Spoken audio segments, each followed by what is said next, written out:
कर्कश सायलेन्सर व fancy number प्लेटवर जळगाव पोलिसांची धडक कारवाई। जळगाव शहरात वाढत्या ध्वनी प्रदूषणासह वाहतूक नियमभंगाच्या घटनांना आळा घालण्यासाठी पोलीस प्रशासनानं विशेष मोहीम हाती घेत मोठी कारवाई केली आहे। रस्ता सुरक्षा अभियानाअंतर्गत कर्कश आवाज करणारे मॉडिफाईड सायलेन्सर आणि नियमबाह्य फॅन्सी नंबर प्लेट वापरणाऱ्या वाहन चालकांविरोधात कठोर पावलं उचलण्यात आली आहेत। शहरातील विविध भागात तपासणी नाके उभारून वाहनांची सखोल तपासणी करण्यात आली। यावेळी अनेक दुचाकींवर कंपनीकडून मान्यता नसलेले कर्कश आवाज करणारे सायलेन्सर बसवलेले आढळले।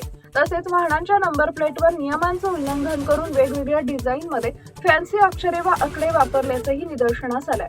पोलिसांनी कारवाई करत 100हून अधिक कर्कश सायलेन्सर आणि 250 पेक्षा अधिक फॅन्सी नंबर प्लेट जप्त केल्या। जप्त साहित्य पुन्हा वापरात येऊ नये म्हणून रोड रोलरच्या सहाय्याने ते चिरडून पूर्णपणे निकामी करण्यात आले। सन 2025 मध्ये जळगाव जिल्ह्यात 939 अपघातांची नोंद झाली असून 450 अपघात प्राणघातक ठरले। यात 487 नागरिकांचा मृत्यू झाला।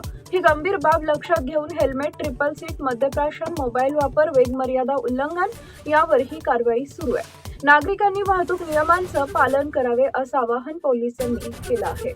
Times of Maharashtra news Jalgaon प्रतिनिधी विनोद पवार।